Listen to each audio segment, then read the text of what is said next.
everybody, Tim, Bonnie, and Mike here. Welcome to the Vox Podcast. So thankful for you. Thank you for tuning in.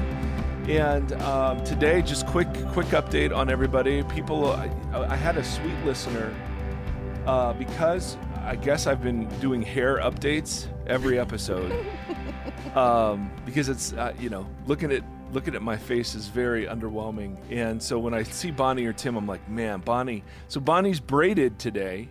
Got braids going. Yep. Now, what kind of braid is that? Is that a French lick braid? Is that a pony keg braid? It's a double Dutch braid. Oh, nice. Is that in honor of the game? Nope. I wear these braids when I go on long runs. The fact it's so overwhelmingly apparent to me that I'm explaining all these hair choices. And the last time somebody commented, I like how Erre messed up Bonnie's shower schedule, which tells me we're really in it here, people. Yep. Well, there hasn't been, since Andy, we haven't had good hair to talk about. So, I'm probably overcompensating, but okay, so double braid, and that's for running. Mm-hmm. And then also because in 2 days when I take out the braid, it is this mane of awesome. Oh, I bet. I wish we were recording 2 days from now. I'll do it sometime when we're recording so you can see it. Is that now, do you wash it after it comes out of the braid? No, how does this go into the wash schedule? I put the braid in when it's wet. Okay. And you so do then it it has yourself. To dry. I do it myself. So I did it last night. It's not yet dry because it's so thick. So it'll take 2 days to dry. Okay. Tim, all I can say is the beard is so full. It's trimmed. I know, but there isn't a weak spot anywhere on your face. It just declares I am fully man.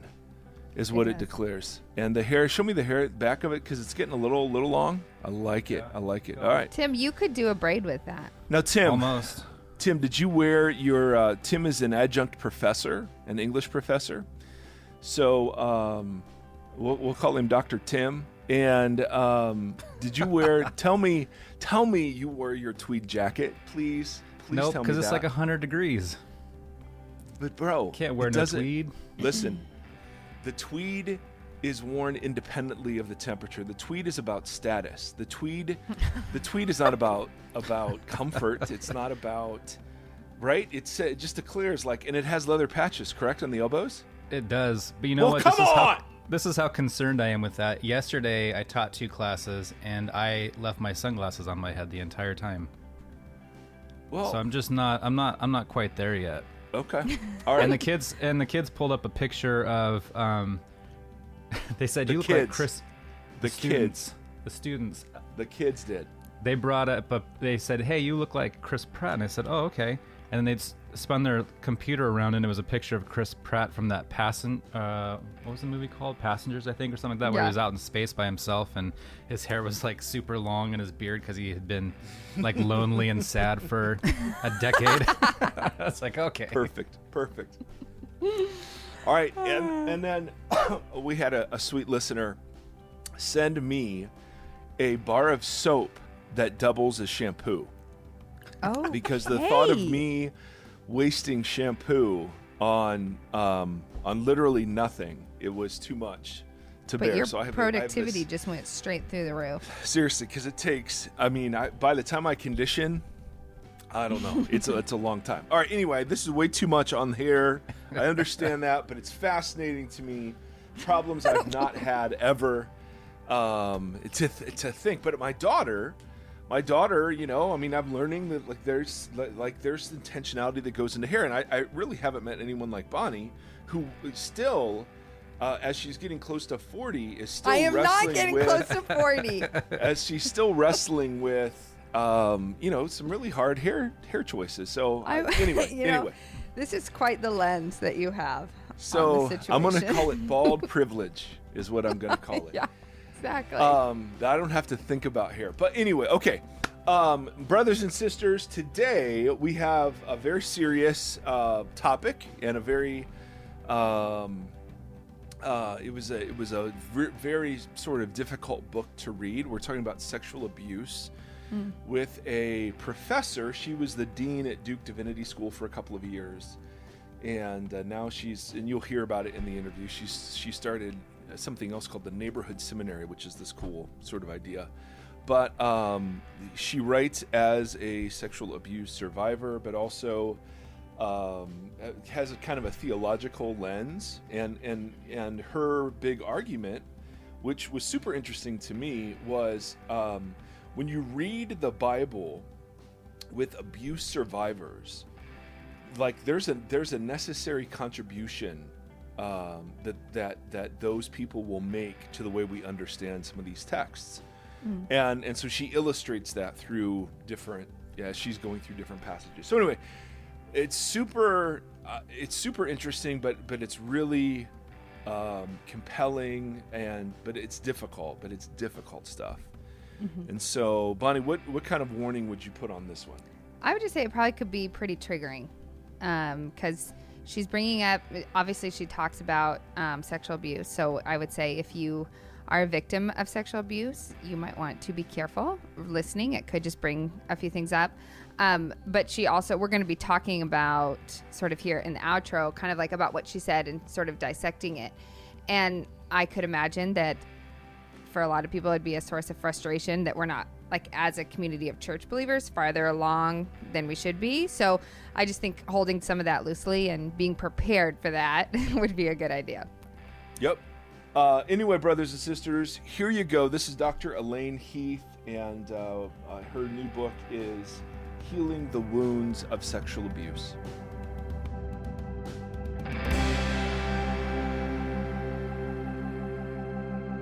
Hey everybody, Mike Erre here. Welcome to the Vox Podcast. I'm so glad that you are tuning in. Thanks. And we're grateful to be a part of a small part of your life. I'm here with Dr. Elaine Heath, who was formerly dean at Duke Divinity School and now is the president, right, at Neighborhood Seminary, which sounds super interesting. I deliberately asked her to wait to tell me anything about it until we were recording because this sounds super cool. So what's Neighborhood Seminary? Neighborhood Seminary is in its third year now. We started the pilot in 2016, and it's a two-year program for lay theological education to equip lay people for a contemplative life, a life that's deep in its prayer and presence in the neighborhood, and to equip them to use their gifts to be agents of transformation in their own neighborhood to lead to neighborhood flourishing. Whoa. Yeah. Now that's a mission statement now. Holy moly. Now that's two ends of the spectrum, right? A very prestigious divinity school post and this, I mean, that sounds super cool. How do people find you in that regard? Is there a website? Is there online? I mean, how does that work? We have a website for Neighborhood Seminary. It's www.neighborhoodseminary.org. You can get basic information there, and you can contact us there. And I'm in the process right now of creating a website for myself that's for all of my speaking engagements and books and things like that. So I expect that to be online within 2 months. Okay, we're recording this in August. Fantastic. And what caught my eye initially was a book that you had written called Healing the Wounds of Sexual Abuse, Reading the Bible with Survivors. Now that was obviously, as a white male, I've served in various megachurch capacities as part of this whole thing, and was very interested on the conversation you had started in that regard. Before we get to that, though, I'd love to hear, I mean, if you don't mind, I'd love to hear just a little bit about you and how you grew up to, when did you decide to become a doctor of theology, I guess, right? Was that what your doctorate was in? And so kind of chart for us a course that way, because you're also an ordained pastor as well, right? In the Methodist Church? Yes, I am. Okay. Yeah. So I grew up in not in a Christian home. Our family was poor. We moved a lot. Our family was suffered from addictions that were caused by my father's experience of what we would today call PTSD from World War II. Oh. And so we all suffered this sort of aftermath of all that as we were growing up. All of us kids left home when we were still kids and had to find our own way. I left home when I was 16 and still a junior in high school. Oh. So you can just imagine, with a background of violence and neglect and constantly being uprooted and changing schools, there were a lot of deficits there. Well, I came to faith in Christ that same year that I left home, and I've always felt like Jesus came and snatched me from the bowels of hell, Mm-hmm. and really just loved Jesus passionately from the very beginning. So as time went by, I got married. I had young children that I was raising, and I was in the church. Of course, still carrying a lot of shame within me. I would not be able to name it or articulate it until later on, but it certainly shaped my life. Shame from the experiences of abuse and neglect. And so when I was in my early 30s, I was living in Canada, and I was going to a Pentecostal church and being mentored by an amazing woman named Betty Jevons. She discipled a lot of women and men. And she asked me to lead this discipleship group for women. I was terrified, but she sort of talked me into it. Mm-hmm. And it was in the process of leading this group for a year that I experienced God's call to ministry. Now, keep in mind, I barely had a high school degree. That in itself was a miracle that I ever graduated high school. Boy, no kidding. Yeah, I hadn't been to college. I had young children and a lot of obstacles in my path. But in these call experiences that I had, of course, I was Pentecostal. You see visions and have dreams, and these things are what happens to Christians, right? Mm-hmm, mm-hmm. So I accepted what was happening as from God. And so I had about 2 weeks of these experiences, and I saw in these visions and dreams and what I was experiencing that I had 3 parts to my call. One part was to ordained ministry, which it was very difficult in those days in that denomination for a woman to be ordained. So that seemed like a crazy thing. Then there was a crazy part where I was going to have some sort of academic role where I'd be training people for ministry in a school setting. Oh, perfect. With me, in my situation. And then the third part was the most mystifying. I saw that I would be speaking to the church at large, that I would have some sort of speaking role where I would be particularly calling the church in a mainline context. Of course, in those days, I didn't think mainline people were saved because that's what I was taught, Right. But that I was speaking to the mainline church and calling it to return to its first love. And I saw that it would have fruit. There would be fruit for that. Okay, so after all these experiences where I thought I was losing my mind, I went to Betty and told her about it. And she threw her head back and starts laughing. I was so amazed because she was kind of a sober person, And she says, I saw it the day I met you. I went home and wrote about it in my journal, but I couldn't tell you. You experienced this for yourself. Now, I'd known her for 3 years by then. Wow. And so amazing. So she just she was like Yoda, the Jedi Master or something. She kind of gave me some bullet points of things to keep in mind for the rest of my life, like never seek the limelight, go where God sends you, but don't be full of yourself. That ruins people. And she said, never make your ministry all about the money. That ruins people. So she was telling me all the things that ruin people, not to do those things. And then she said, God will always give you a John the Baptist. God will always give you somebody to go ahead of you and invite and open the way for you. I just know that. So I've remembered all these things. Well, not long after that, I found out I had to move from Canada back to the United States, and it uprooted me from her and my support network.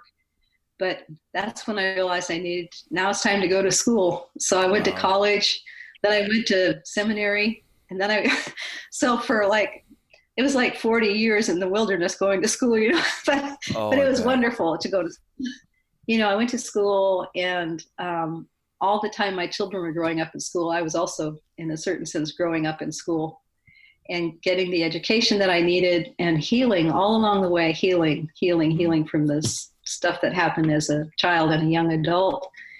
And so I knew from the time I had that call that being a professor was part of my call, that preaching was part of my call, that teaching the church at large was part of my call. Well, after I graduated from seminary, during my last year in seminary, I joined the United Methodist Church, mostly because I knew I wouldn't keep running into these gender barriers as a woman trying to answer this threefold call, right? Right. So the United Methodist welcomed me and has always welcomed me. And I started serving as a pastor of local churches and was ordained in the United Methodist Church. And I went through my PhD program. And right out of, as soon as I finished my PhD program, I had a job opportunity and then went on into teaching and left full-time pastoring and went on into teaching. So here we are all these years later. So this was kind of in the early 80s when I experienced this call. And now here we are all these years later. And it was right. I'm ordained. I was right. I pastored churches. I've not only been a professor, but a dean of a school. And now I've founded a new school, a new kind of school for lay people. And I do travel around the country and around the world speaking to the church at large, and mostly in mainline context, but not entirely. I also have opportunities and I'm privileged to serve in evangelical contexts at times. So that's what happened. Wow.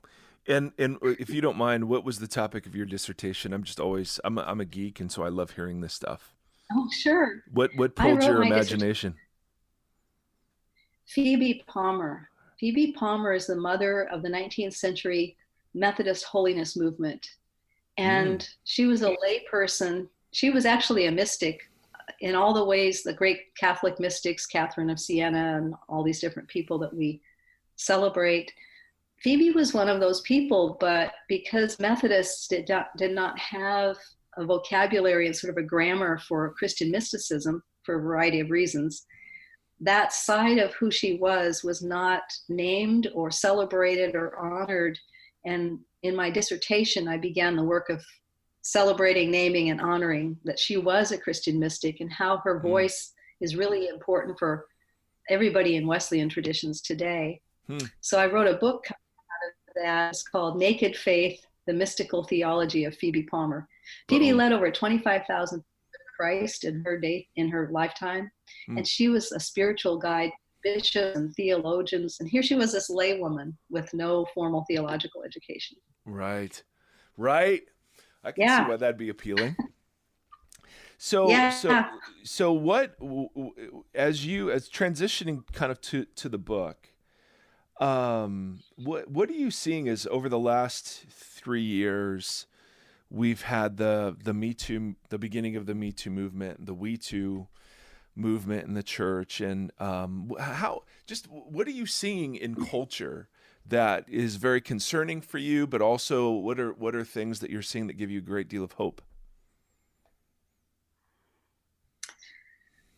I think in culture, I see a sort of schizophrenia. On the one hand, I'm very grateful for the Me Too movement, the We Too movement. I'm very grateful for people like myself who are actually speaking up and saying, hey, this has happened and it's wrong and we need to do something about it. We need to make the world a safer place for not only girls and women, but for boys and men as well. And so I'm thankful for that. And part of what's making that happen is social media, that things go viral.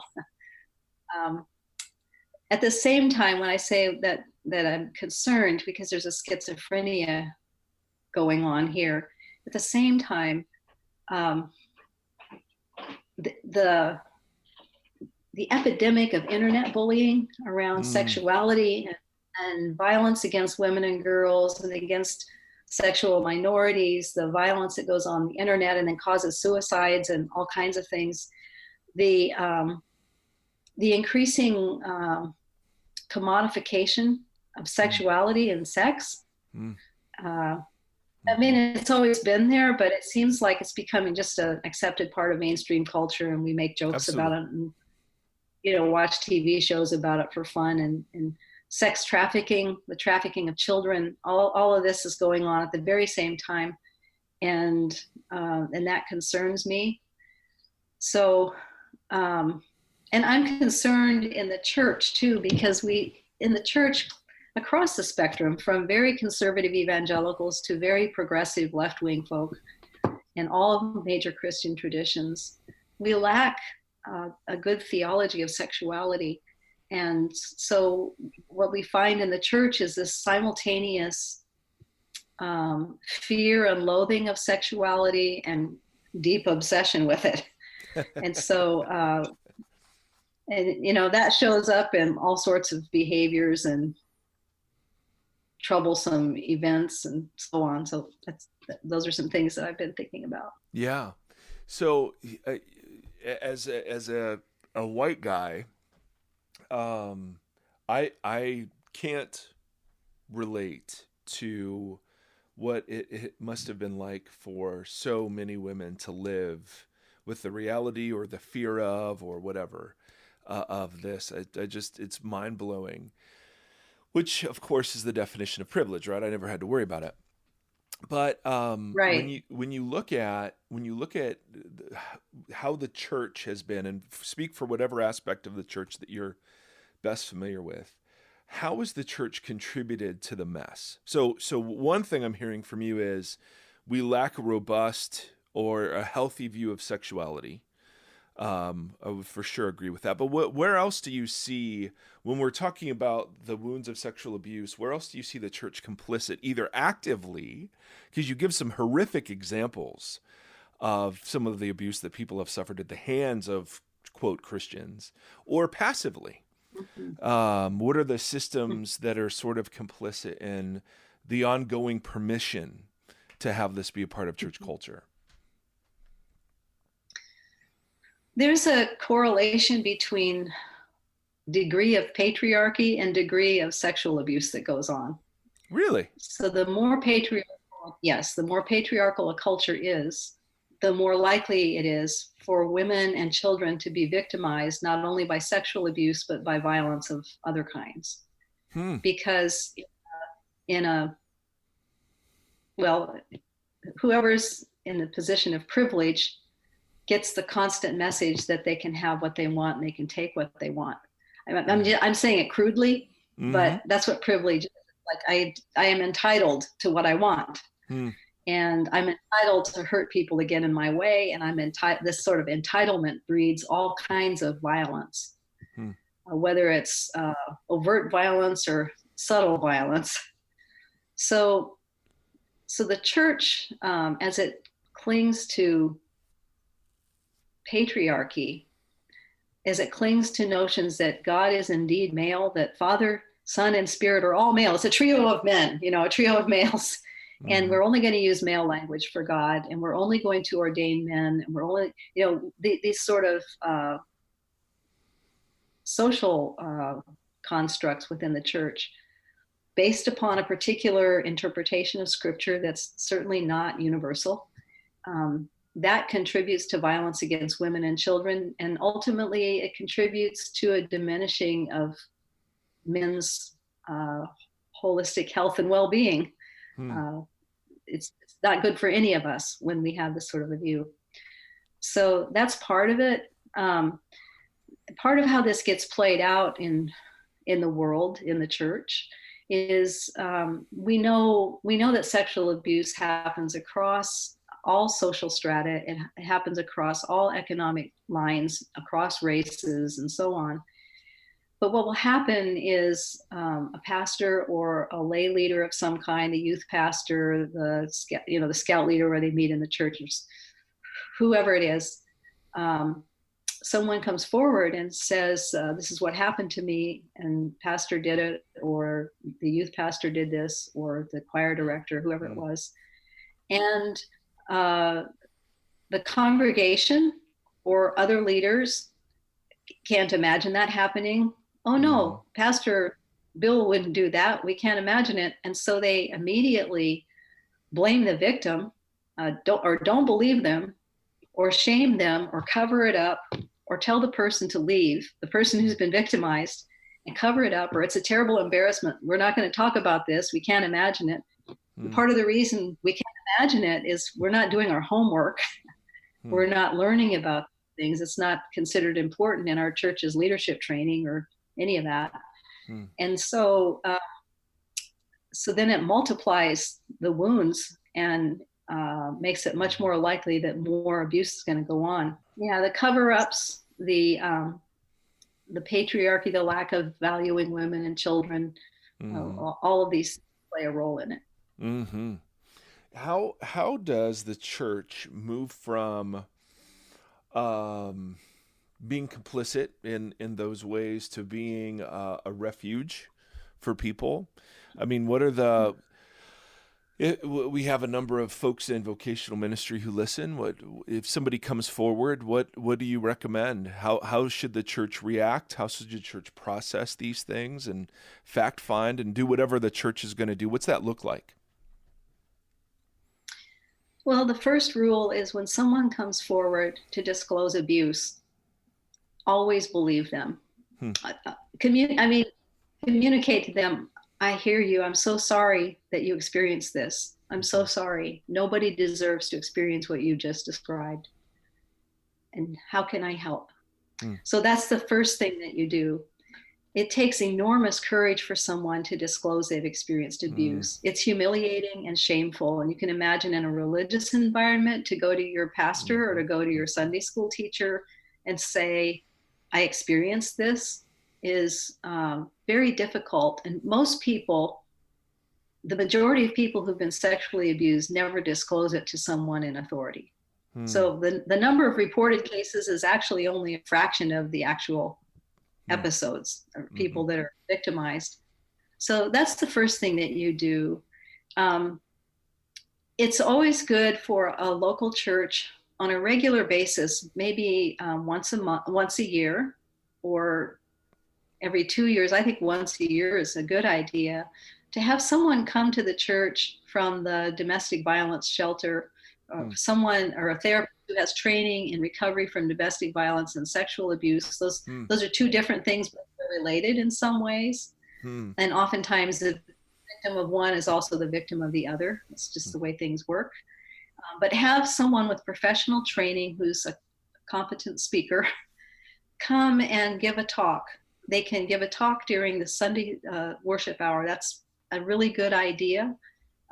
You can always excuse the children to go to a special program that morning if you want people to under. But the adults need to hear from the pulpit about this at least once a year. And having a professional come and talk about it, and she or he can give you 7 or 8 things or 10 things. They can have a handout for you to help educate the congregation. Then that person can also come alongside to the church board and offer a consultancy to help you know what resources are available in your community. How does one help someone connect to a safe house? What are the laws about required mandated reporting for a minor who discloses abuse? There are laws in every state about this. What do you do when the person when the perpetrator of the violence now starts stalking you, the pastor, and threatening you with violence? These are things that actually happen way more than people realize. So having some mental health professionals with the training in this area who can be an asset to your church, and people are happy to come and help. I've had folks from the battered persons shelter come to churches that I pastored and do some training. Then there are things that they'll recommend to you, like in the restrooms stalls in your bathroom, in your church, on the inside of the door of the stalls, you can have a little poster there that has information, what to do if you've experienced harassment, if you've experienced violence. You can call this number, and there's even little pockets where you can put business cards. A person can take a card and stick it in their purse or their pocket. And so there are a variety of things like that. There are curriculum that you can get, I think, from Faith Trust Institute that you can use with your middle school and high school students in your church to prevent rape, and what do you do if something like this is happening, or to help kids have courage to get some help if they're being incested. I mean, there are resources that can be used within the church. Oh. Then the other thing is creating space in the church to actually teach a healthy theology of human sexuality can go a long way to help people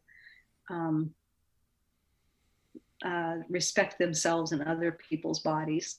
Yeah, and so many, at least at the churches I've led and have been a part of, I don't know that we ever had a conversation on abuse or violence in a marital or non-marital context. So I mean, I think that's really good stuff. When you get to like one of the things, this paragraph just wrecked me, because I have a 14-year-old girl, and she's in her third day in high school, and and let's see, it was page 108. I'm going to read you your words and then have you comment on them. Because because what I want to do is I want to ask you, how do I talk to my daughter about this? So you quote Mary Pfeiffer, Reviving Ophelia, and Pfeiffer calls girls saplings in the storm because of the many forces arrayed against them as they move from the freedom and adventure of childhood through puberty into a world where they will be judged on their sexual appeal. 12 years of age, the symbolic age of puberty, is the threshold where far too many girls split into a false self, one that is determined by the sexually abusive culture of our day. And then one more sentence. Yeah, I mean, I was wrecked. I was just absolutely wrecked. Pressured to deny most of their gifts and abilities, faced with an adult future determined by sexism and many other dehumanizing isms, many girls slide into a long, slow depression in which they increasingly distort and deny their own selfhood. And then you go on from there. And at that point, I was, circling and underlining and writing my daughter's name in the pages and saying, okay, I really, just personally as a dad, how do you talk to, so yes, the church has to be the safest place to talk about anything, right? It should be.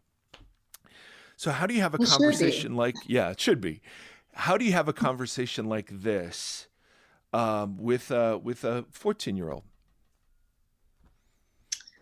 Well, I have two daughters myself. Of course, they're adults now, but I had 14-year-old daughters at one time. And I was a seminary student.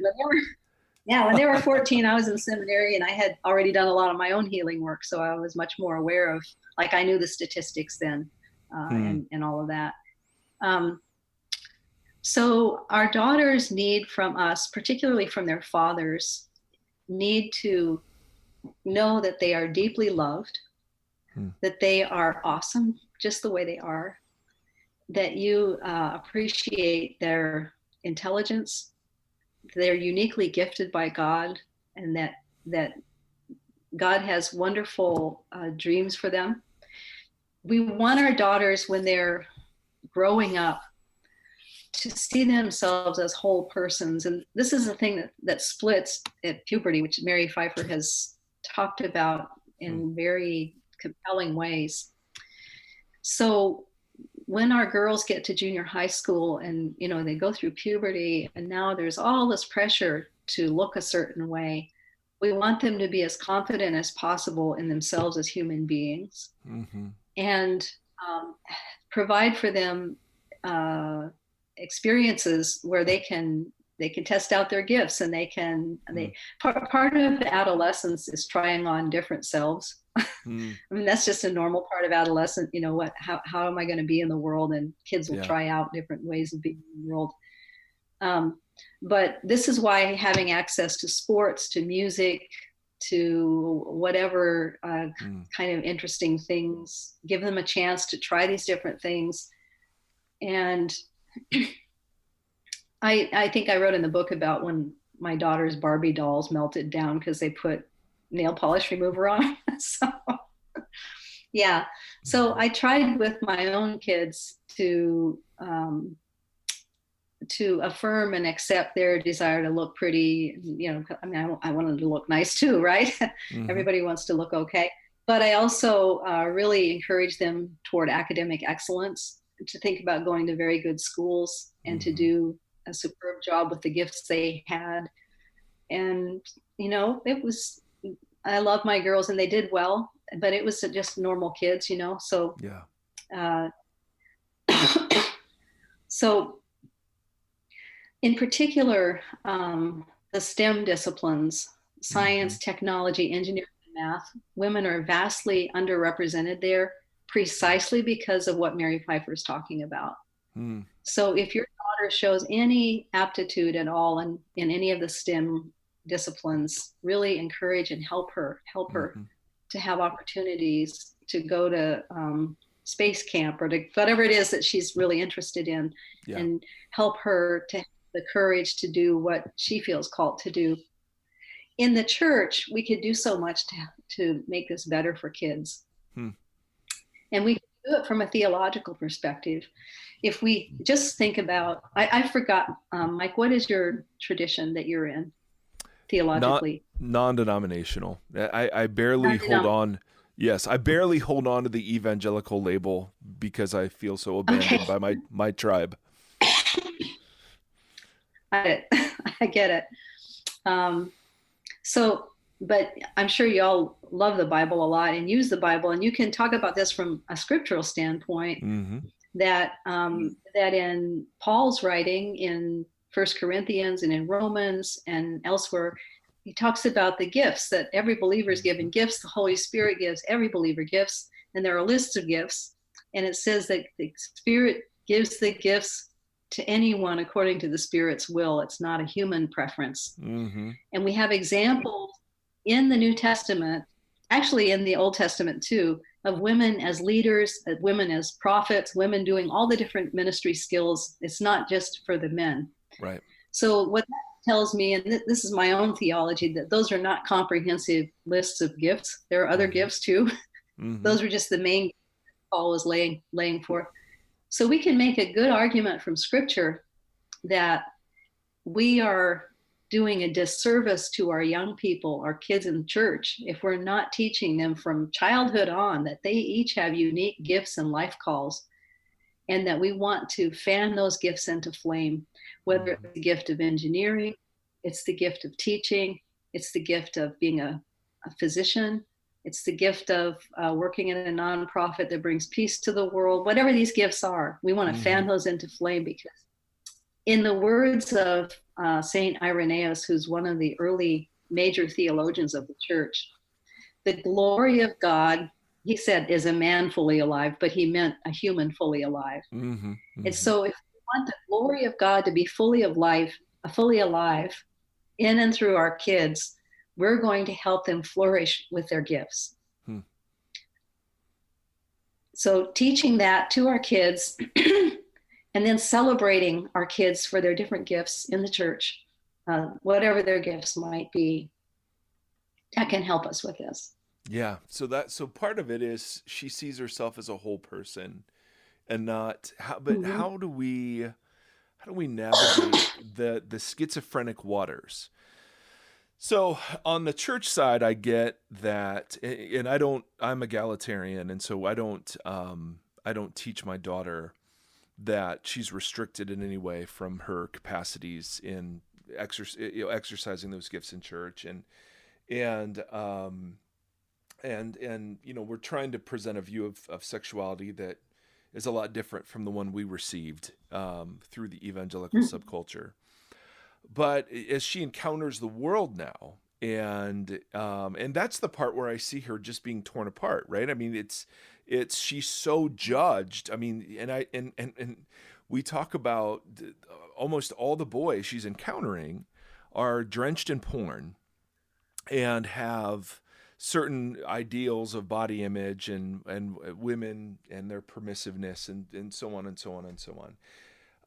How do you navigate that? I'm still flummoxed. We talk about it a lot, but as I was reading your book, I was thinking, oh my goodness, I really wanted to ask you because Mhm. because of what you've seen, and so not just avoiding the places where that abuse could happen, but how do you present a positive um, Mhm. view of femininity? And that there Mhm. just aren't a lot of theological resources for that in my tradition. It's very much complementarian. Guys are kind of at the heads of the table, sort of thing. And Right. so, Right. so one of the interesting things that you do with this, so you talk about your book's grounded in two commitments. The Bible can be a powerful source of healing for survivors, and that I would imagine my initial when I first read that I was like, well, seeing as how the Bible's been used to justify so much abuse, that's going to take some telling. And then the second commitment was survivors who are healing have essential wisdom that the church needs. So let's Yeah. talk. So you make a compelling case about this.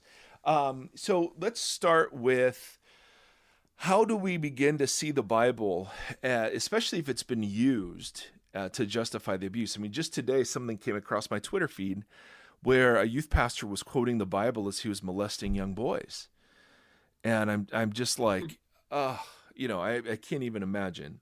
But how do you redeem the Bible in those sort of situations? It's how you read the Bible. Whose lenses are you wearing, right? Mm-hmm. Mm-hmm. And I mean that that's why I wrote this book, was to give a different set of lenses. And I've within the book I have a lot of footnotes and so on, and I've named a bunch of different theologians that you could read that provide what liberation theology calls a reading from below. Mm. So instead of reading from the dominant group that has all the power and feels entitled, you're reading from the perspective of everybody else that's down here at the bottom of the Right. power pyramid, Right. which is a very faithful thing to do if you follow Jesus, because that's where when Jesus comes into the world, he comes into the people who are at the bottom of the power pyramid and identifies Mm-hmm. with them. Mm-hmm. That right there should stop us in our tracks and make Yeah. us question everything we've thought and done for the last 2,000 years, right? especially the church right now in the United States, especially, I'll just say it, the evangelical church, which is aligning itself with a particular political view, where there's documented violence against women, and seems to be okay with that. That's a problem. But so wisdom is knowledge gained through suffering and through experience. Wisdom is different from book knowledge. Wisdom is life knowledge that's transformational, that is holistic, it's the whole person. And so if we want to have wisdom, which is a biblical value, right? Absolutely. I mean, we've got something called literature, which is a whole category of the Bible, the wisdom literature. If we want to have deep spiritual wisdom, we need to listen to people who can pass on their wisdom to us, people who have learned through suffering and through experience. And people who've been abused, neglected, violated, and especially the ones that has been done to them while somebody's quoting scripture at them. Yeah.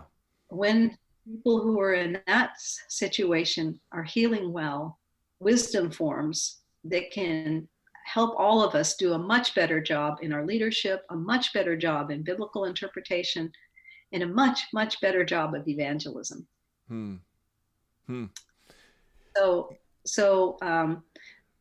So that's why I wrote this book, and that's why I gave the particular examples. There are many other examples I could have included in the book. I didn't focus on people who are stuck somewhere and are permanently stuck, although I know people like that, and who could blame people for getting stuck, right? When they've been raped by the pastor or they've had these other things happen to them. But all of us, this is why, in the world of theological education, there's a major challenge right now, a major shift going on. The center of Christianity is no longer Europe. It's no longer white German guys. It's no longer the United States. center of Christianity is in the global South and the global East. Mm-hmm. And so the rising theological voices that are going to shape Christianity for hundreds and hundreds of years to come are coming from Brazil and Kenya and places Mm-hmm. like that, places that have been marginalized by the white Northern Eurocentric church, right? Mm. And we need their wisdom. If we're going to be at all effective as church into the future, right here in North America. There's a fantastic book that came out last year by Wes Granberg Michelson, who's coming out of the Reformed Church in America, and it's called Future Church. And he charts out, I think, 10 different things for the church in the United States to learn from the global church right now, that we need to learn right now if we're going to be an effective church in the future. So the voices that I've included in my book, some of them indeed are from marginalized, ethnically or racially marginalized cultures, but they're all from people who've been marginalized by sexual abuse. And so the wisdom that comes from them is wisdom that we need. Right. And what you do is you'll take a story that's like the Ethiopian eunuch, right? Which, I've never read from the eunuch's perspective. I've always read it from the apostolic perspective. Or, Adam and Eve as people who were sinned against by the serpent before they sinned, kind of thing. So and then you combine that with the stories of real people who are trying to find themselves. So your argument seems to be, or at least one piece of it seems to be, hey, there's a lot here that survivors can find healing in, resonate with, because God is, I mean, and you had a very particular passage come alive to you that really began, tell us about that. I mean, that was a pretty powerful story. Yeah, I was doing some work with the parable of, it was the sheep and the goats, and it was the least of these, where Jesus says, whatever you've done to the least of these, you've done to me. And I didn't have enough Greek facility yet at that point in my education. So I was wrestling with the footnotes in the Bible and wondering, who are the least of these? Do they have to be male? That question came to me. Do they have to be brothers? Do sisters count? What if they're children? Do children count? And so I started as well, like, I felt like Abraham, like, well, what if it's 12 people? What if it's 10 people? So like, who counts in this teaching of Jesus? Who are the least of these? And I was wrestling with this, and I started thinking about, at the time I lived in the Metro Detroit area, and I had quite a few friends from the inner city in Detroit that we'd become friends through seminary. And I was thinking about visiting them in their homes, and how I would go by little neighborhood grocery stores with bars on the window, and the produce was bad, and it was just a different experience than me going to the supermarket and getting my groceries, and I was thinking about all of the people that I would see downtown and who were suffering, and I wondered, well, aren't they the least of these? And I was just thinking of stories in the newspaper and things. And while I was kind of going through this sort of mental exercise of wondering who are the least of these, right in the middle of that, I suddenly had a wave of memory of my one of my experiences of being sexually abused as a child. And it was by an old man who was a deacon in his church. He was one of the lay leaders of his church. It was a conservative church, and he was a neighbor of ours. And I saw it happening the way flashbacks happen, but I saw Jesus with me and in me, even though my family were not Christians, and I went to Sunday school sporadically if somebody took me. I had this overwhelming experience, a deep knowing that Jesus was with me and in me. I was never alone when these things happened, that in fact I was one of the least of these. It blew my mind. Like, I was one of the least of these. Jesus was with me. I wasn't alone. And then I realized, every person who's vulnerable, who's marginalized, who's under the oppressive power of others, every person, regardless of what the circumstance is, it's not about whether they can say, I'm a brother of Jesus, and they say the right set of words.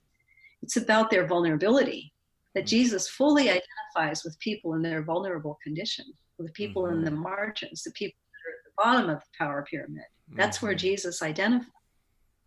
Well, I had not read liberation theology yet, and I didn't know there was a name for that. It's called the preferential option for the poor. There's been a name given to that. But I experienced it in my body, in my mind, in my emotions, and that became a major pivot point for me in my experience of God, and ultimately in how my theology developed. And I went to an evangelical seminary. It was so helpful to me. I loved my education there and found it to be a place that was very supportive of me and my call.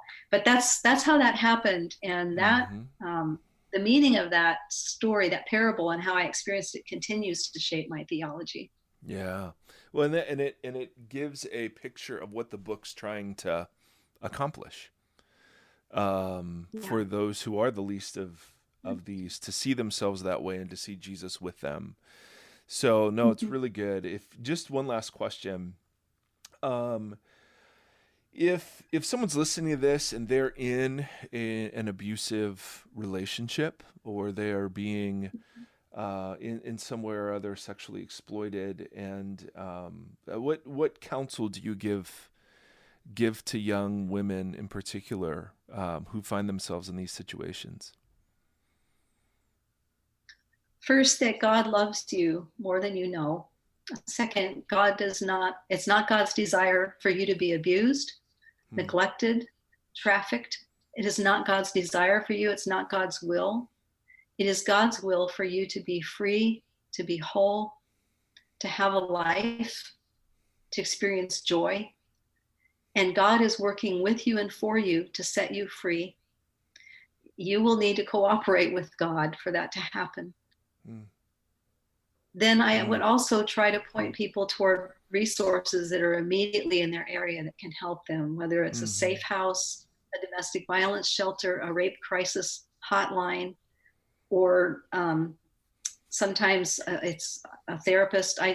Wherever I've lived, I've tried to make sure I know where there are 2 or 3 therapists who specialize in recovery from sexual abuse, domestic violence, so that if anyone discloses to me, I can easily say, well, this is a person with special training that you can go talk to. So I would hopefully be able to give the person that information. A couple other things that can be helpful in evangelical contexts in particular. It can be very scary for a woman in particular to say, I'm being beaten, or I'm experiencing domestic violence in my home, different kinds. I don't know what to do. I don't want to forsake God or something. There's an organization called Christians for Biblical Equality International, CBE International. You can Google them. They have lots of resources that can be helpful, theological and practical resources to help you work through your thoughts about all this. Because for people who are deeply grounded spiritually, it's not a light thing to challenge the inherited system, even when it's violent against you. Then there's another organization called Faith Trust Institute. It's a faith-based organization to help with preventing and healing sexual abuse against women and children in particular. And so you can also Google Faith Trust Institute and find resources there that can help you. Excellent. Thank you. I appreciate that very much. Dr. Heath, and I appreciate your time today. Thank you for this. Thank you for this conversation. Many blessings upon you. Are you at all on social media? I have a Facebook account. Yeah. I don't use Twitter. I don't use Twitter. Well, yeah. That's hit or miss. I guess, but it is. Yeah. This sounds great. Thank you again for your time. I very much appreciate it. All right. You're welcome. Okay, guys. What'd you think? What were some of your thoughts as you were listening to that? was very heavy. I wrote notes this time. You did? Yeah, because I really wanted to make sure that I said back the things that she said correctly. But one of the things the first thing that really struck me was when she said, we lack a good theology of sexuality. Yeah. And what that leads to is a deep fear and obsession simultaneously of sexuality. And I thought that was like, that was a lot of what she talked about in a nutshell. But I feel like, man, that was like a lot of the church, like as we've been talking about the purity movement and all that kind of stuff, that like was a nutshell that kind of wrapped up how I have felt about this topic with the church for a long time. There's a weird fear and obsession with it that has made a very unhealthy culture for a long time. No, that's exactly right. And we didn't get a chance to talk about what a theology of sexuality would look like. Yeah. Although I've got some fodder for some future episodes. Nadia, what's her last name, Bonnie? Nadia Bolz-Weber. Yeah. Wrote a book called Shameless. Have you read this yet? I haven't read it. I've just heard about it.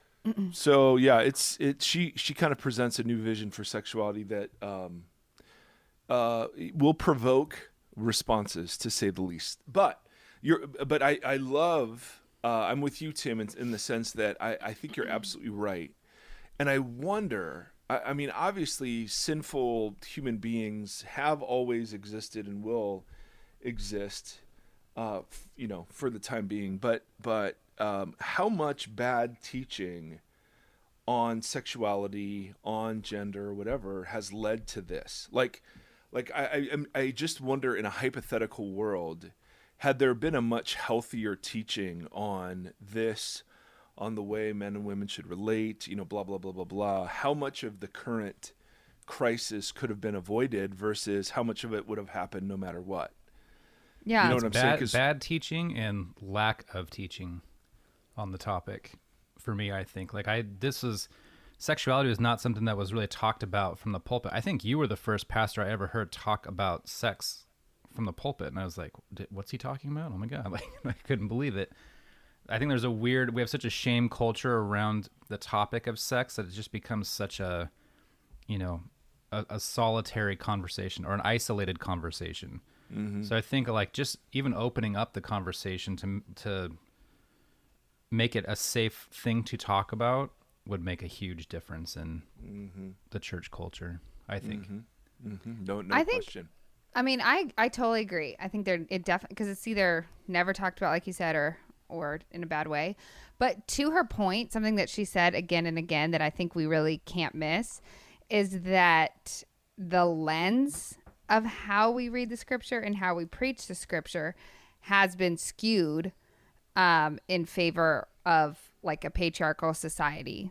And like what she said like when she said the more patriarchal culture is, the more likely it is that women and children are more likely to be taken advantage of.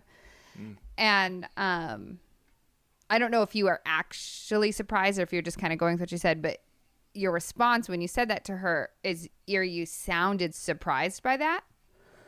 But to me, that made total sense when she said that, because what she said, like, I don't know, when we have a culture that is like skewed to patriarchy, and then when all we talk about is in male pronouns and we view it from that lens, it makes sense to me that we are literally growing up generations of people that think they're in charge or that feel privileged, and like what she said, can take what they want when they want it.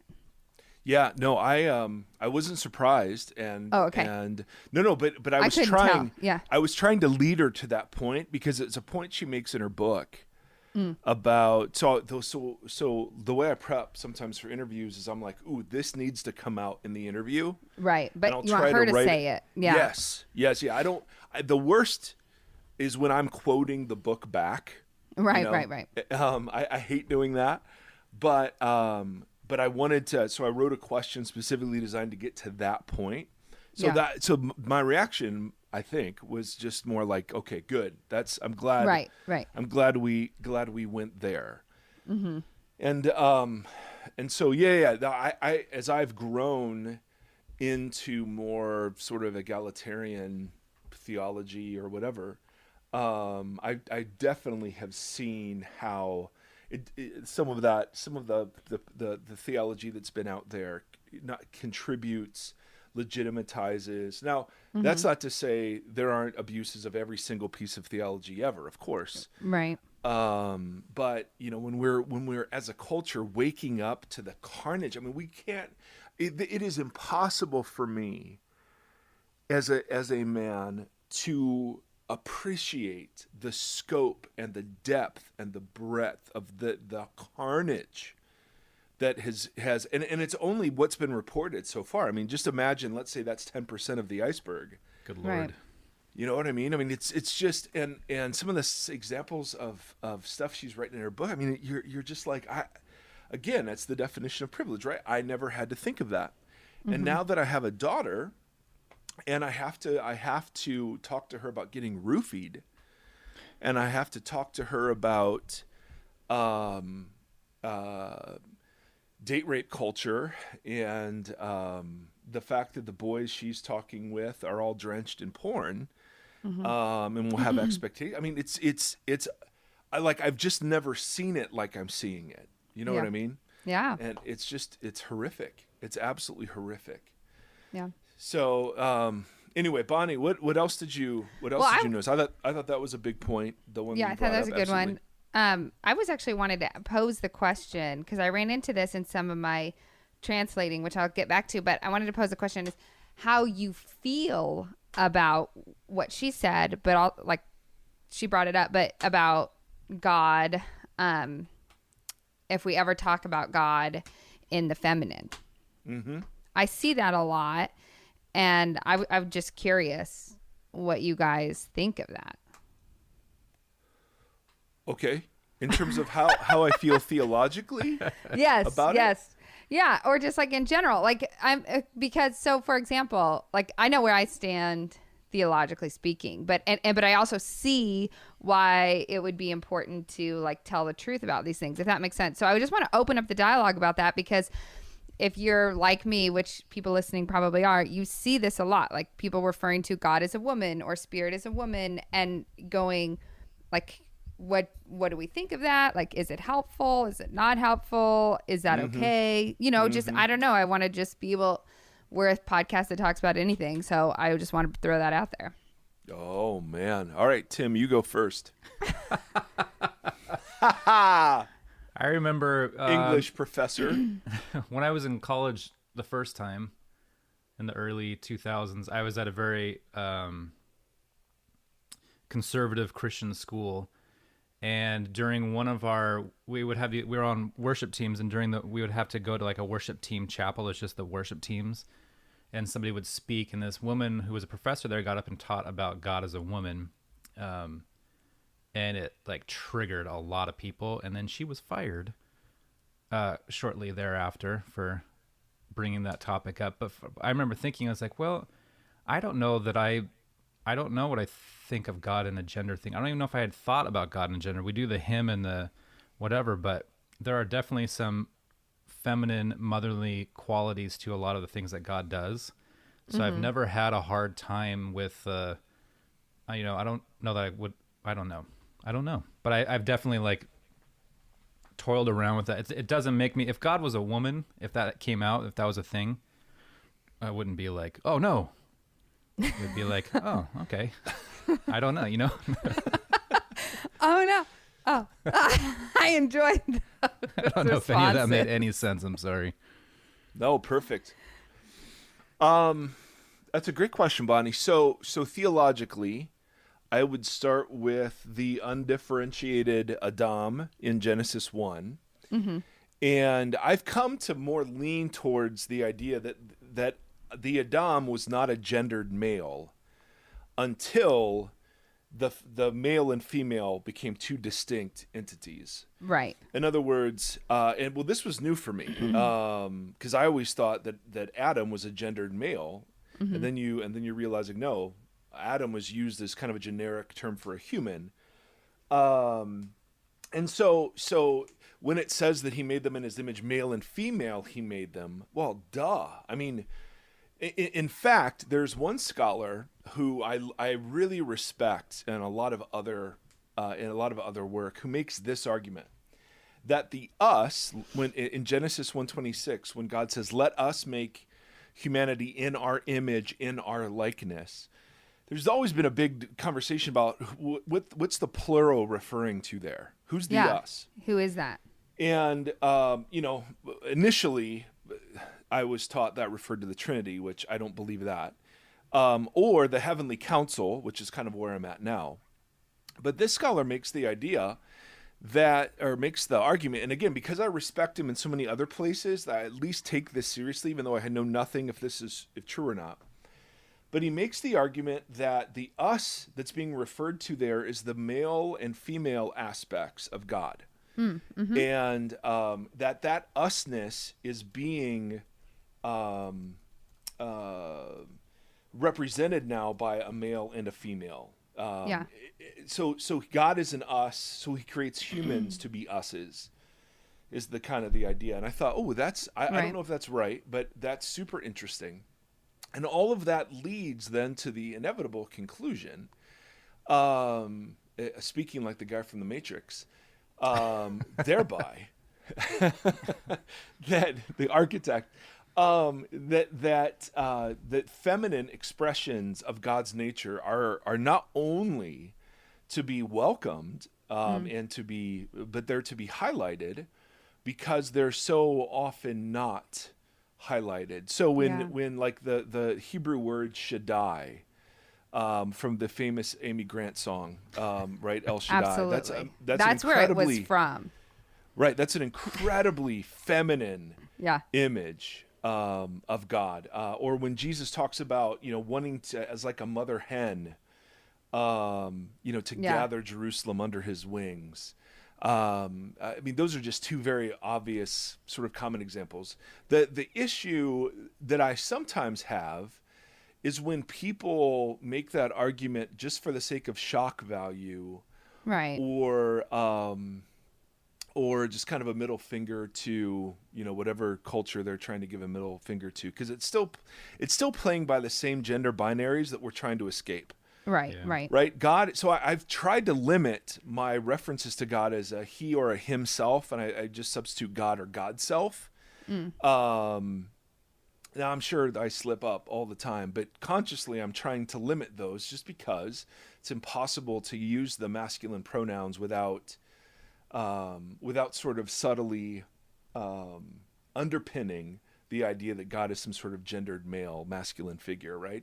So when you have somebody like Piper or his brothers arguing that Christianity was designed to have a masculine feel, and he said that very much so. This is one of the places where I think his views do incredible harm. Mm-hmm. And so with you, Bonnie, so I would, for me theologically, of course, I'd have no problem with it. It depends on how and what we're doing with that information. Yeah. If the goal is just to shock and provoke and whatever, okay. I would say there are better uses of that. Or better ways to get someone to think about it. Absolutely. Absolutely. Yeah. Why do I want to contribute to gender wars, right? Why do I, even in the corrective teaching, why would I want to contribute to that? So I've tried to back off on masculine pronouns, but that doesn't mean I just rush straight to feminine pronouns. Just to make a point. For me, it is what God does with Adam and Eve and how they represent his nature. That answers for me forever the question. Right. Of are there feminine aspects? Of course. Oh my Lord, yes. And it's just dumb. It is so freaking dumb that we even ask the question this way. Even asking the question this way has been to admit our failure. Mm-hmm. To say that, are there feminine aspects to? I mean, where did femininity come from? For crying out loud. Right. If it's not from there, then where is it? Yeah. I mean, exactly. It's so idiotic. Right? It is. I'm not going to take that personal, since I asked you the question. But No. You were asking how we feel about it. You know I'm kidding. Bonnie, You know that I'm question kidding. is dumb. Dumb. No, Good you Lord. know I'm kidding. But to her point, what she says, exactly what you're saying, is if we don't highlight those things, then I think we miss it. And we also then read it through only a male lens and like what we've been believed. So this was like a huge moment for me because, okay, I'm reading Ezekiel 37, dry bones, right? Like we do. As one does. And I'm reading it in the Hebrew. Of course you are. Like we do. And I've always been fascinated by that passage, but I've always read it as like this, the point that stuck out is like he raises up this like militant army. And it's always been, so it's been a fascinating passage, but hard for me to understand and connect to. And so then I'm reading it, and the passage is so interesting because it talks about Yahweh and the Spirit. It talks about both. And for Yahweh, the text always uses masculine pronouns, but for the Spirit, always feminine. And so then I was like, okay, if we read it then that way, so like what she was saying, like when you said, I've never read that one passage from the perspective of the eunuch, right? So if we read it not just from this perspective of this masculine entity that's creating more masculine entities like go and fight war, which obviously part of it, and that was part of the culture and part of it's there, but that language of like putting bones on the flesh and all this stuff, like knitting together, that's womb imagery. That's so different. And then it's this God that's taking care of his people and holding them as a mother does. And it's like, it just changes it in a way that is like, oh my gosh. And I felt so excited and also so grieved because we've missed that, I think, so much. And if you are a person, like she says, that's been abused, and so males in power are hard for you, then this feminine imagery has to be talked about. Absolutely. Because it's a way that we can approach God and not feel all these triggers because of our trauma. Yeah. And that's exact. So her subtitle of her book was Reading the Bible with Survivors. Yeah, exactly. And that's exactly what you're saying, Bonnie. And that was the thing that struck me most about what an impoverished reading I have if I'm just sitting in my room. And I listen, I want to encourage people to study and meditate on and practice the scriptures. Absolutely. But it's so Western and individualized and consumeristic. Like you miss, and I just keep learning this over and over and over. And what you're bringing, Bonnie, is exactly that point. That to not read the text with women, to not read the text with people of color, to not read the text with survivors of abuse, like there's just so many layers to the thing. I mean, one of the stories she spends time on in the book is the Levite's concubine at the end of Judges. It is one of if you would highlight for me a picture of like my Old Testament confusion, it's that story. It's this concubine that's gang raped. I mean, it's horrific. But I've always read it from why is this included in the canon? I never read it from the perspective of somebody who'd been gang raped or somebody who'd been treated like that. And I'm sitting there going, oh my Lord. I mean, you'd read it, you just read it so differently. And so I think, Bonnie, the reason why the Tim Shell stuff is interesting, and the reason why I think people are responding, to your leadership voice and your teaching voice, is that there's just so much stuff that's missed when those voices are absent, and we're illustrating, oh my goodness, how much broader this stuff actually turns out to be. Yeah, well, in a story of 5 people, there's 5 stories. I mean, there's 5 perspectives, there's 5 voices, but we really are used to hearing one. And that's where Gombis has me in this in-between place, because what the way I was taught, and I still believe that there is, when you go to a text, there's an intent behind the text. There's some sort of intent behind the text that was inspired for some reason or provoked by some reason. And so a lot of the work you're doing is to try to find, as best you can, what was Paul's intent when he wrote about head coverings? Right. When Paul said women be silent, like, what's he mean? What's he mean there? And I've always resisted the kind of, what does this sort of mean to me thing? But there's this thing that you and others are bringing, and Gombis sort of highlighted too, of it's not a what does this verse mean to me kind of thing, but it's a, I can't even approach this text without dealing first with a whole bunch of stuff that it pulls out of me. You know what I mean? Yes, that's a great way of putting it. Yeah. And I didn't realize, because when I read the text, it doesn't do that to me. I don't sit there and go, oh my goodness, look at the way that women here were.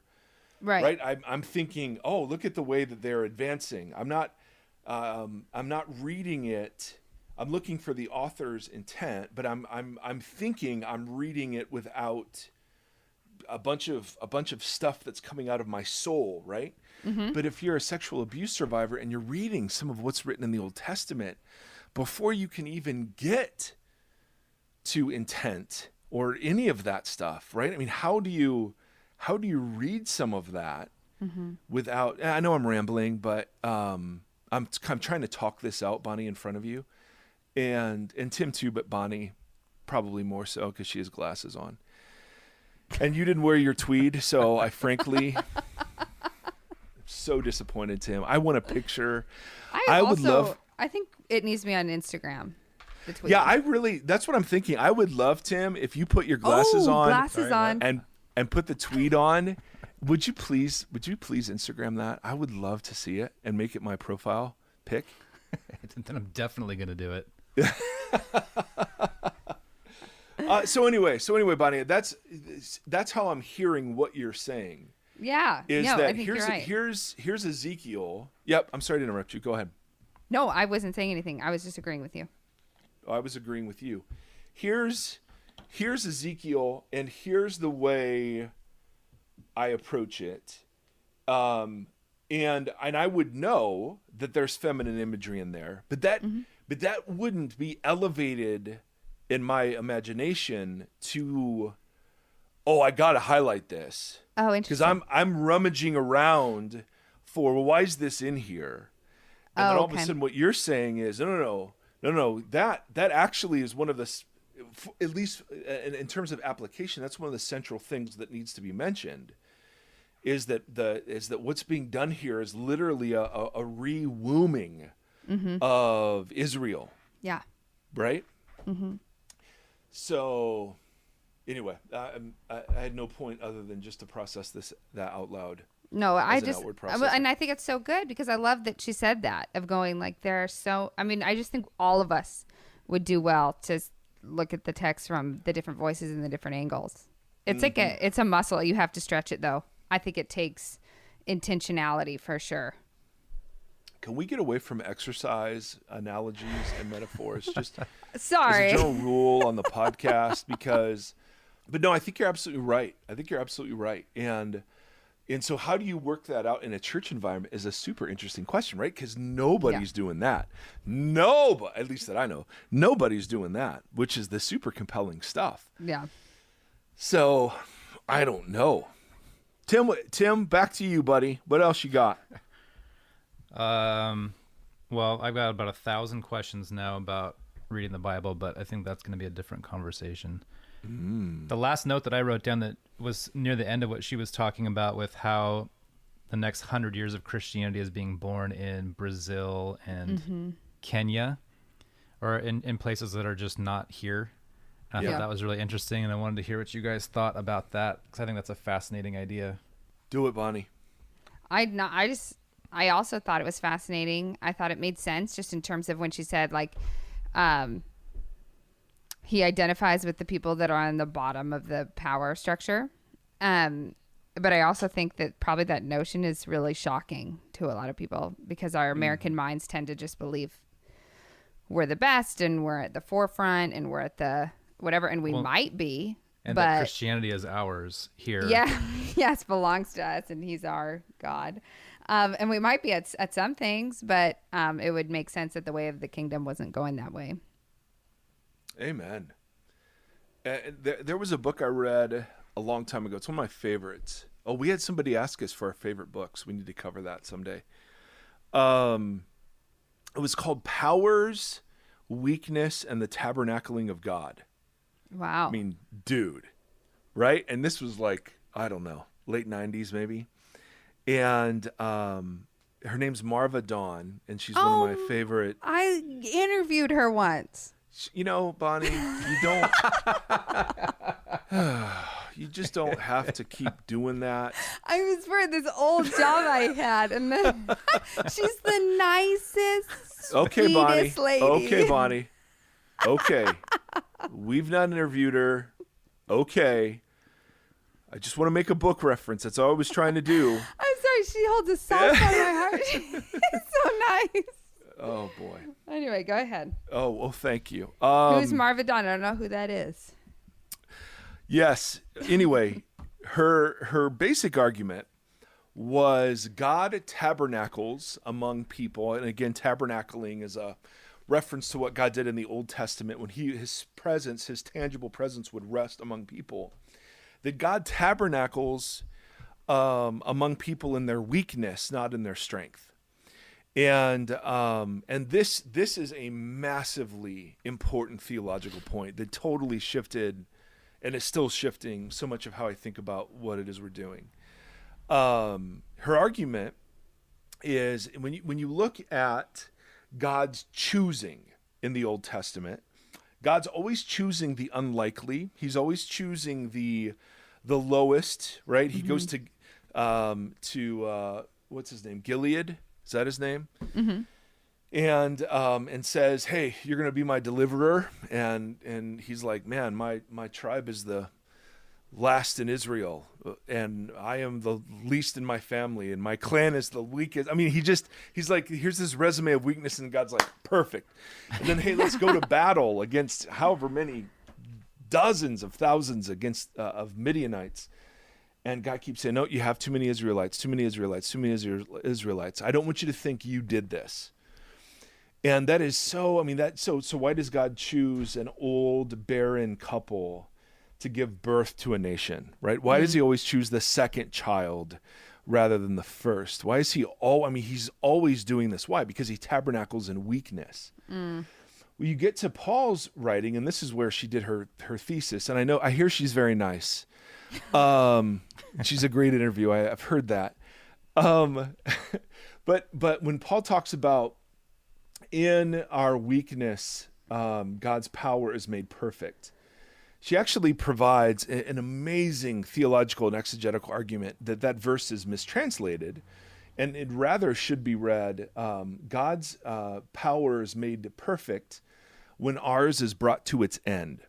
And so her point is that God has more need of our weakness than our strength.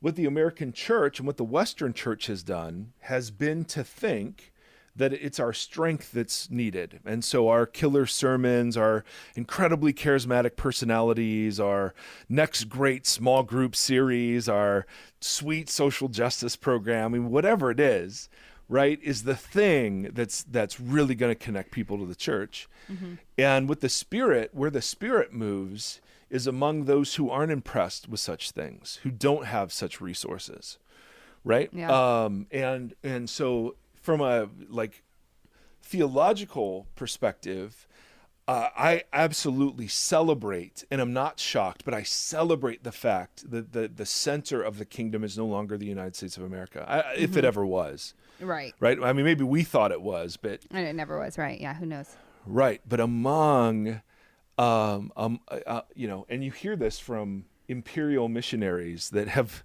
done week-long mission trips, and they come back and, they were so joyful.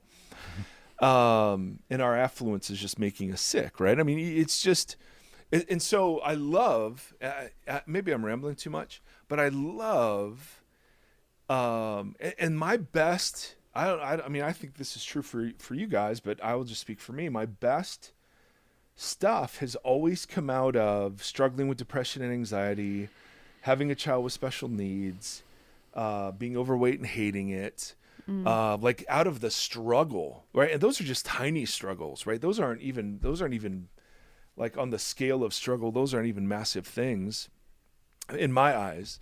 And yet they've formed this crucible out of which comes like God's power with such difference than when I think I'm in my element, when I think I'm clicking in all cylinders, and when I'm, you know what I mean? Yeah, absolutely. And so the reason God's Spirit, if we can say it this way, God's Spirit has sort of moved on, is because we're just totally taken with American, and that's why we are overcompensating in America. It's why we have to entertain people. It's why we have to keep topping ourselves with sermon, cliches and like tricks and, ooh, let me ride my motorcycle up on the stage and that's amazing for Father's Day. Just like, come on, man, come on. Because we just sincerely believe Jesus isn't enough. We just don't Right. believe it. None of our churches actually believe, and again, I'm speaking hyperbolically, but we don't believe Jesus is actually enough, right? Right. Because even, I mean, if you would just say, hey, we're gonna open the church, we're gonna open the community night and just pray. Okay, cool. You got 5 people. If you say, hey, we're gonna open the church and freaking this, Christian celebrities coming in, bam, you have thousands. Yeah. And I don't know. There's just I'm sorry I got triggered into this whole line of thought. But when I heard that and read that from her in a book and then heard it on the interview, I just sit and I go, "Yep, that's exactly right, as it should be." Like I think that's the discipline on the American church. Yeah. Is the fact that God has just simply said, "Well, great. If you're so stoked on this stuff, well then fantastic. Go for it. Go for it." Love it. Get your dopamine Jesus, your emotional rush. And then I'll be over here doing this incredibly real stuff among people and nations you haven't even heard of. Well, I think it's interesting because I grew up in a church that did a lot of the mission trips. So, every year in high school for spring break, you go to Mexico and build houses and run a VBS and stuff. So when she said that, I was like, man, wouldn't it be interesting if we did these mission trips where we took high school kids and stuff to these other countries and then just learned and listened and watched and like discipled our kids in these other countries where their struggles are totally different and see the way that Jesus is moving in these totally different ways. Would be a fascinating idea. I've always wondered about doing reverse mission trips where we would host a church from Colombia or Brazil. They would come to us and teach us. Yeah. Mm-hmm. You know what I mean? Yeah. I mean, like how much would it offend the American Christian psyche that we were now the object of missions? Yeah. You know what I mean? Dang. Oh, Yeah. I love it. I love it. So Yeah. no, there's absolutely something there. Absolutely something there. So have I rambled too much, No, I think it's great. Bonnie? I think it's great. Okay. Well, both of those were forced, so I won't. No, I loved it. I thought it was great. There's Ask so you. much to think about. There is so much. I feel like this is a multi-hour conversation. Well, it's going on that way. I know. Our interviews are longer and longer. Every time. It's good, Well, though. just It's good that- content I hope. to react to. Oh my goodness. Yes. All right. Any last words, Bonnie Lewis? I do. I have one last word. I just want to remind everybody that if you have been abused or you are being abused, to get help and to seek someone out because your voice matters. And to echo what she said, that's not God's desire for you. It doesn't matter what anyone's Amen. told you. So, And it's not your fault. yeah. Yeah. Amen. That's good, Bonnie. That's a good word to end on. And if there's anything that we as a community can do, you can always email us at hello@voxpodcast, and we can see what we can do to be helpful. But you're certainly, man, I can't even imagine what that would feel like or be like. So if there's anything we could do, even, just praying like crazy, we'd be glad to do it. Anything, Tim, from you? No, I think that's a great place to end. Although I think that this week more than others, we need a blessing. So we should close us with that. Yeah, absolutely. Bonnie, have you learned it yet? Nope. Have you memorized it yet? No, I always get it wrong. Oh, all right. So your homework is to memorize it in Hebrew. Oh my gosh. Dream on. That's Dude, not Seth happening. Erre's quoting the Shema on the podcast. I'm just saying, what are you bringing? What are you bringing to the I just table? brought a lot, okay? No. Of course that. Does Chip, recite the Hebrew alphabet yet or what? I'm just saying. No, there's a line in the sand. We've had a few poor kid ministry experiences, and we are having to do some work there. Oh boy, isn't that true? Isn't that true? That's another topic right there. Topic, yeah. All right. So may the Lord bless you and keep you. May the Lord make his face to shine upon you and be gracious to you. May the Lord lift up his countenance to you, and in these days may he give us peace. Amen? Amen. Amen. All right. Till next time, friends. Thank you.